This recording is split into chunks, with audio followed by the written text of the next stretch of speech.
A very warm welcome to the show.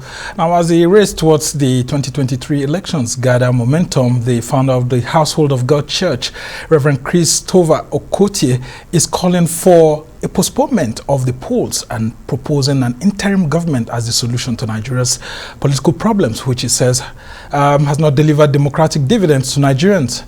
Now, Okotie says the interim government that he is proposing will eliminate the legislative arm of government and empower local governments with more powers. He disclosed this during a church service in Lagos to commemorate his 63rd birthday. Now, Okotie, who tagged his proposed interim government as a government of reconciliation and reconstruction, explains that professional associations will be enabled constitutionally to acquire legislative powers as a replacement for the removal of the legislature from the country's political system. Let's listen to him. My disquisition this morning was about the presidential system as a system of governance that has failed this country woefully. We must invent a new democratic philosophy that comprises and enhances all of the dreams that we have with a view to bringing them to fruition. And that is why I'm advocating an interim government as a temporary measure to rectify some of the aberrations and anomalies that we have, not only in the Constitution, but in the practice of our presidential system. Because that system is predatory in its preoccupation, it is rapine in its disposition. It has destroyed our nation. It has polarized us, balkanized our society, fractured our people, and demoralized us.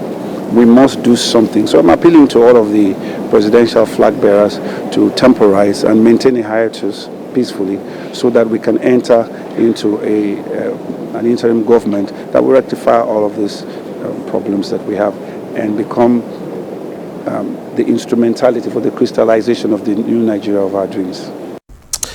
Well, I'm now being joined gladly from Lagos by the founder of the Household of God Church International Ministries, Pastor Christopher Okotie.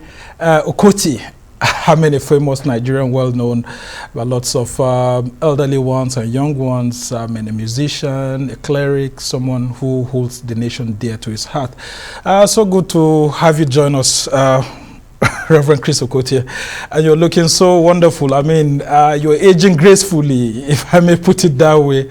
A lot of young Nigerians and older Nigerians who would have seen you right from your music days to your transformation to being a cleric will say, look, I mean, age has been very, very fair to you. Tell us more about how you're taking this new feeling on your 63rd birthday. I've often told people that I belong to the Methuselah clan. When you look at the Bible, it tells you that Methuselah was the oldest man in history. And the reason is because he was a witness. His father was translated to the heavens, and God had to keep him to disseminate that information. And so he gave him the necessary longevity to fulfill that mandate. I consider myself a witness, and therefore I have appropriated the blessings, the benediction involved in that transaction, which is to disseminate biblical information that will all go well for the salvation of the people. I thank God for that. Okay, interesting. And you're looking very presidential. So what are the presidential dreams you've been having of recent? Or revelations, if I may call it that way? We've been talking about the fact that the presidential system of governance is faulty ab initio. It has pulverized our national psyche. It has polarized us like never before. Our society is balkanized. We have become enemies, and we need to do something. We find that the democracy that we envisaged at the beginning is not what we are practicing today. What we are seeing is what I call partizanism. Government of the party for the party, or by the party for the party. See, and that is opposed to the classical definition of democracy, which is government of the people, by the people, for the party. For the people. So the party has taken over.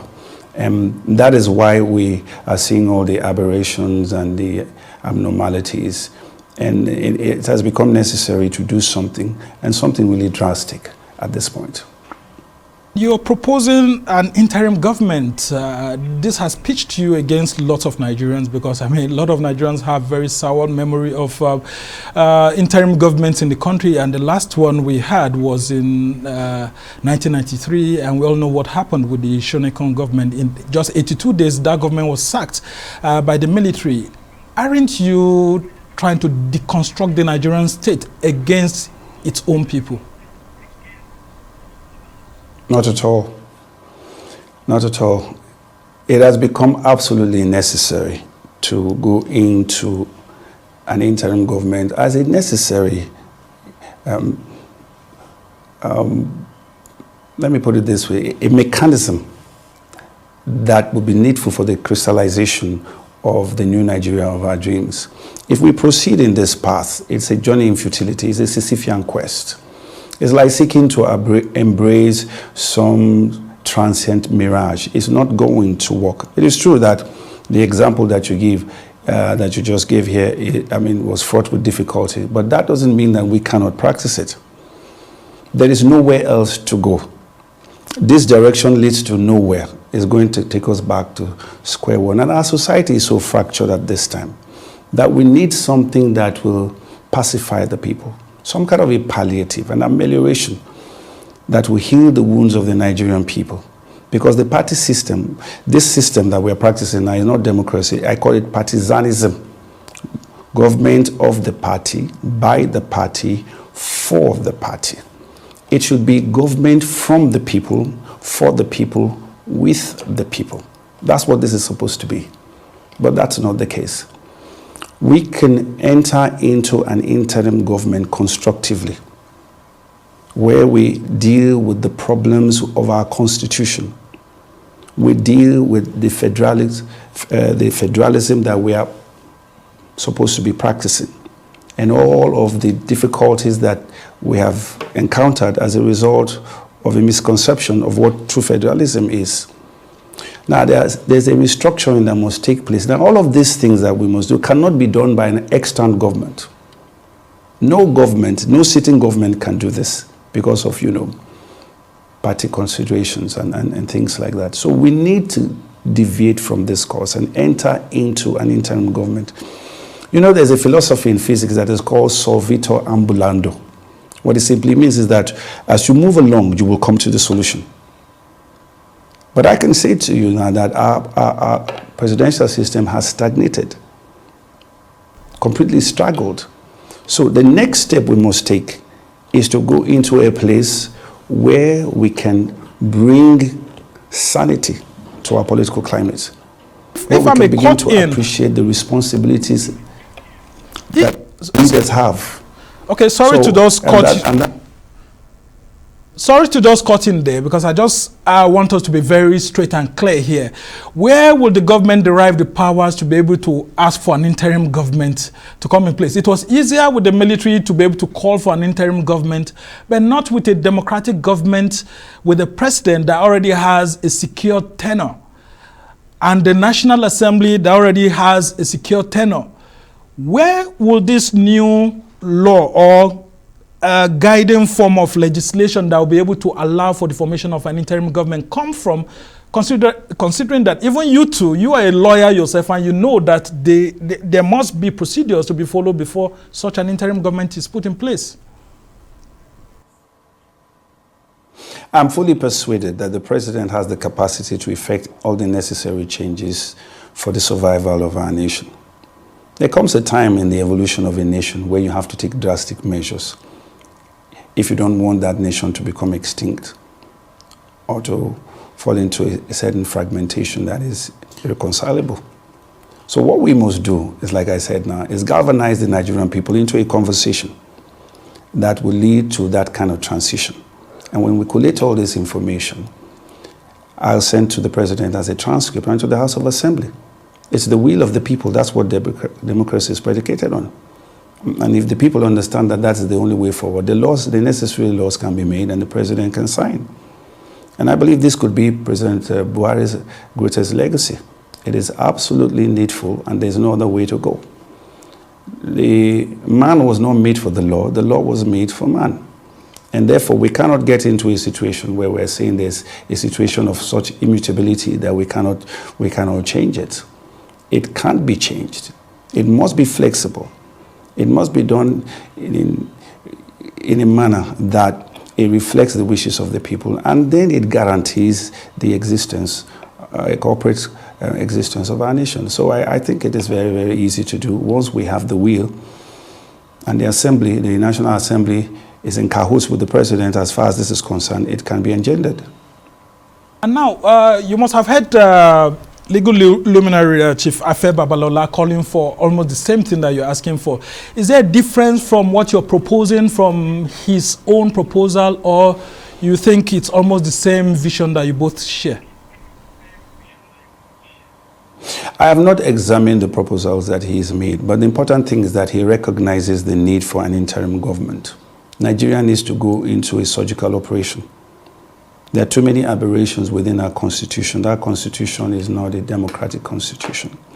The federalism that we're operating is not constitutional. That is an aberration of that definition.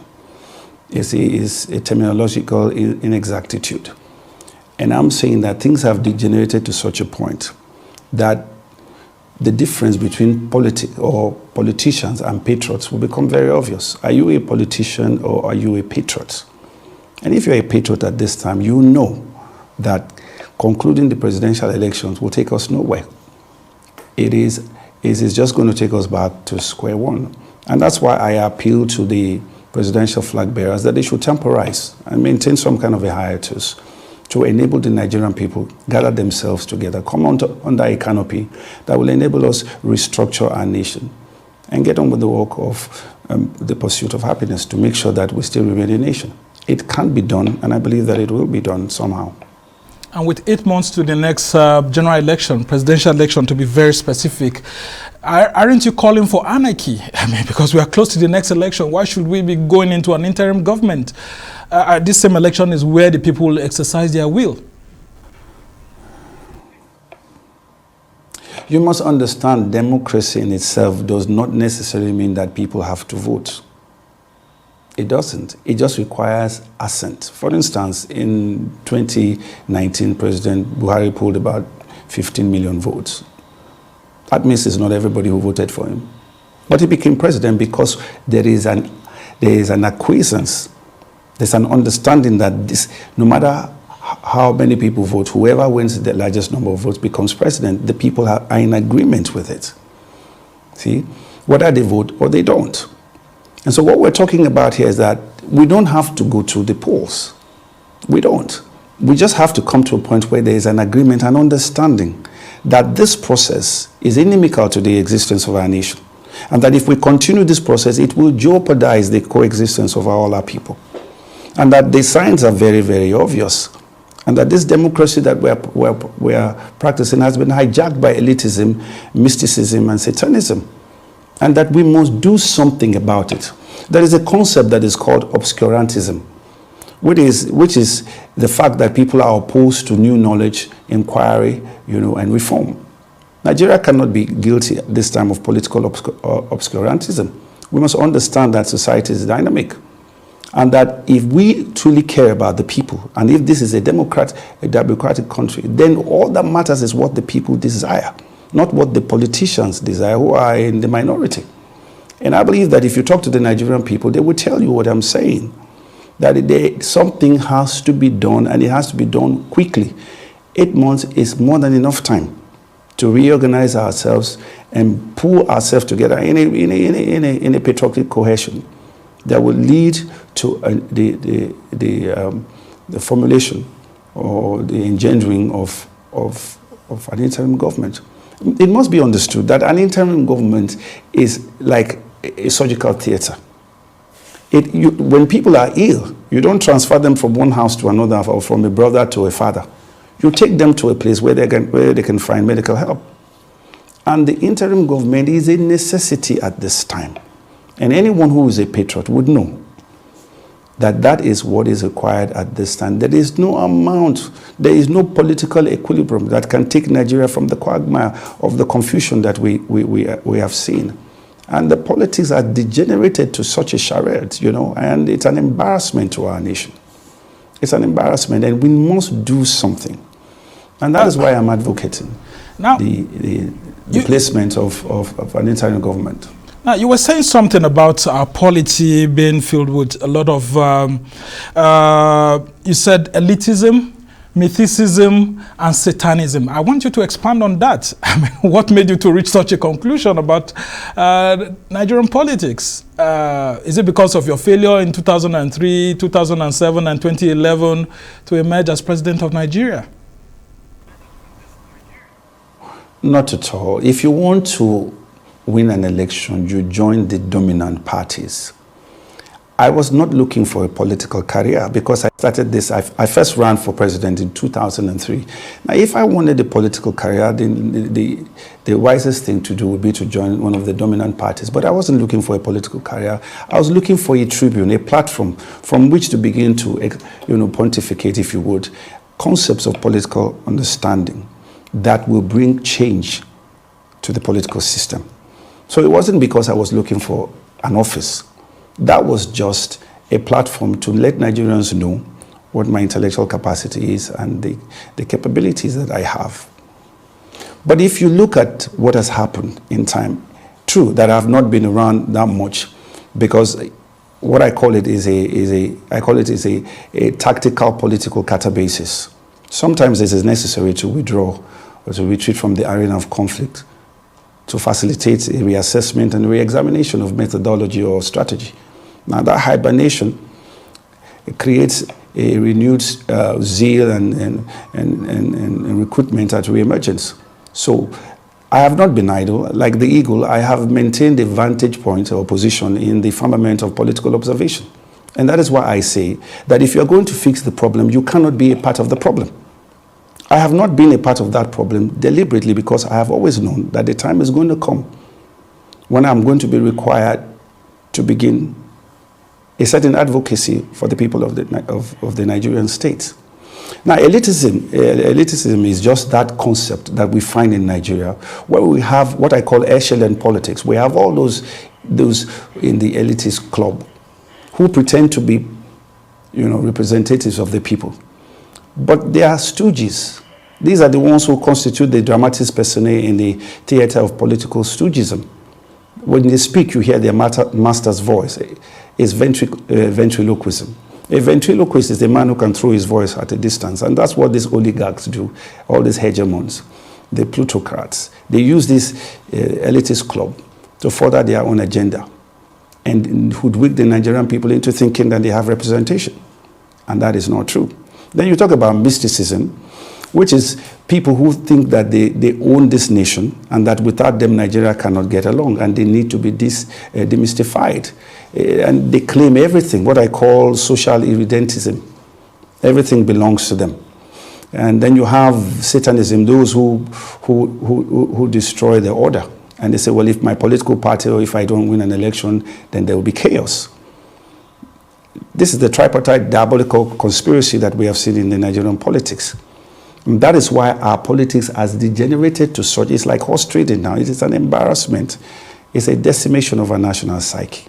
And I believe that the Nigerian state has stayed because there is a resilience that is embedded in our national psyche that must now be summoned to ameliorate the Nigerian people and rekindle faith in the Nigerian fraternity. And that is what I'm advocating. Because if we follow the path of politics, what is politics? It's just a science of governance. It is a sociological contraption that is devoid of emotion and conscience. What we're looking for is leadership. Because leadership, on the other hand, deals with the organization. It has to do with the communication of the human capacity within man in the organization of society for the subject of that society, which is the individual. So while politics looks at the state, leadership looks at the individual. And what is the state? That collective entity that represents a geographical expression of organized society. And that's where we have majored. And that's why I'm saying that this process has almost destroyed Nigeria. And you don't need me to tell you, go on the streets. Go on the streets and you see how we are so polarized. See how how much Nigerians have become enemies one with another. And it is just not going, it's not sustainable. And that is why we must do something, and we must do it now without any hesitation. Because procrastination is the thief of time, and we cannot afford it. We cannot afford it. Sometimes I get emotional about it, but I'm trying to restrain myself from the prolixity of political emotionalism. All right, if I may the truth of the matter is that... Yeah, sorry. If I may just interject here now, Pastor Chris, why would you want to put yourself at the center of this interim government that you're proposing? If the Nigerian people do accept what you're proposing, why must it be a Pastor Chris Okotie to head this government that you are proposing? And some of your critics who are politicians in the field will call you a failed politician, and you want to gain from a process you have never been a part of for a very long period of time. What will you say to them? I've never been bothered by what people say. There have been people who try to decipher the Chris Okotie enigma, and in their frustration, they articulate incoherent inconsistencies. For me, they are necessary. I call them a necessary comic relief from the tedium of the day. The truth of the matter is, for you to propose an agenda, you must have the understanding of how that agenda works. There must be a mechanical externalization of that which you have internalized. See, and if, like I said, if I wanted a political career, I would have joined the dominant parties. There are some of the people who are involved in the process today whose names are being touted, who were neophytes at the time I began this process. Some of them had not even come into a place where political consciousness was registered in their matrix. But yet, I stayed away from it because I recognized all along it was just not productive. It was just not going to work. And I believe that I have paid my dues, denominated in resilience and tenacity. That people who know me, who know my capacity and my intellectual capacity, will know that if I wanted to be a part of this bandwagon, I would have gone along and probably been in the hierarchy of governance by now. But I'm a patriot. I'm not a politician, I'm a patriot. And there's a vast difference. And that is why I have waited till this time, because I am a known face. My face is recognizable. And you think people know who I am, they know my antecedents. You think that is enough for a Tinubu or a Peter Obi or Atiku Abubakar to want to step down their ambition because a Pastor Chris is calling for an interim government to be put in place? No, that's not what I'm saying. To say that is to make it look as if I am trying to enter into a place of self-aggrandizement. That's not what I'm saying. I'm saying that we are at a place, at the cusp of a major crisis in our nation, and that patriots, those who still believe in the Nigerian brotherhood, must come together and profile solutions that will augur well for the unity and the well-being of our nation. And that's what I'm doing. I'm not the only one. I am just a popular voice, a recognizable face. And I believe that I have the solution to our problem. It is not my problem, it is our problem. It's our collective responsibility. We have the same destiny. No matter what it is that we do, no matter which political party that we belong to, we share the same destiny. And I'm saying here that these are great men. His Excellency, Abubakar Atiku, His Excellency Ahmed Bola Tinubu, His Excellency Peter Obi. These are great men, and ordinarily ought to go forward and find out if the Nigerian people are interested in their liberty, in their leadership. But what I'm saying is that that would not be the right process or the right path at this time because of all the circumstances, the existential adversaries that we have and the problems that face us today. And I know that they are patriots. And they're not doing it because Okotie said, they are doing it because Nigeria needs that. And that's the point. That's the crux of the matter. Nigeria needs to get off on a tangent, not on this path, and where we come to a place where we can resolve these issues amicably so that our nation can remain as a coherent, strong, viral nation. proposal of yours and you're put at the head of such an interim government, what would you do differently to deconstruct this system that you're talking about and give us something better, which from your thinking is what we need at the moment? I believe that the first thing we must do is eliminate the legislature. It's absolutely unnecessary in our present experience. The legislature represents the people. But I believe that part of the problem we've had is that the definition of democracy has been lost as a result of the practical demonstration of this tripartite system of governance. You know, in the House of Assembly, they work in committees. You have committee for education, committee for health and all of this. Those committees are associations that have been represented in the polity for many, many years. The Nigerian Bar Association was founded in 1933. The Nigerian Union of Teachers was founded in 1931. The Medical Association of Doctors, or Medical Association, was established in 1951. Even ASU was founded in 1978. You will find that most of these associations predate the political parties.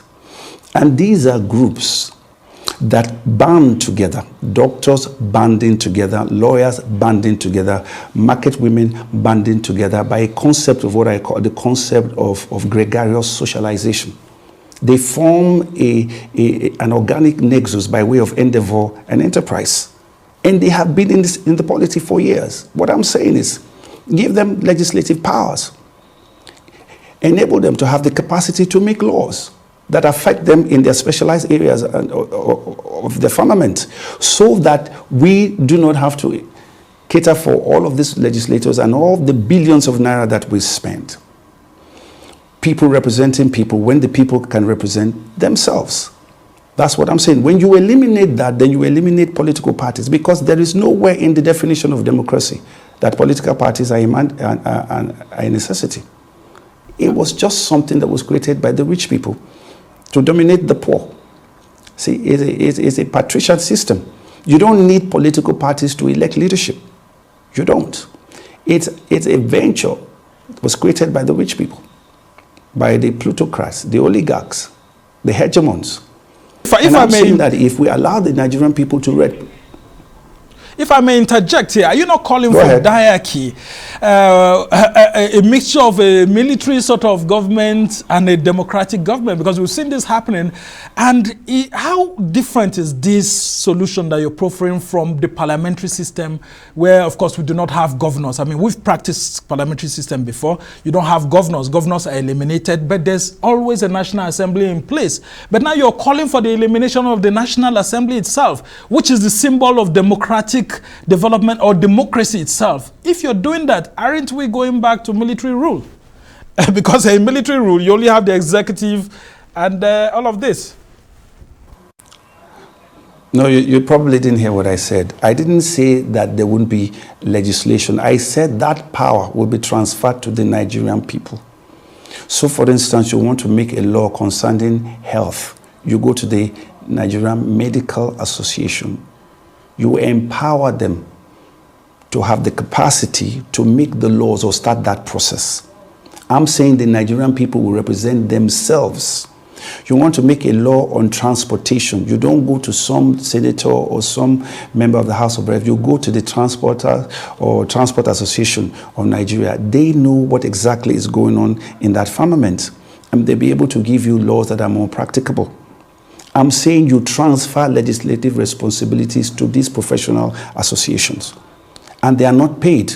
They're volunteers. See? That's what I'm saying. And the cost of maintaining this tripartite system of government will be highly reduced. So when you give that autonomy to the people, then you are being more democratic. This is what I'm saying. You are not saying, you are saying that the legislature is if it is eliminated, then we're going back to maybe it's diarchy or some military. No, that's not what I'm saying. I don't think you're understanding what I'm saying.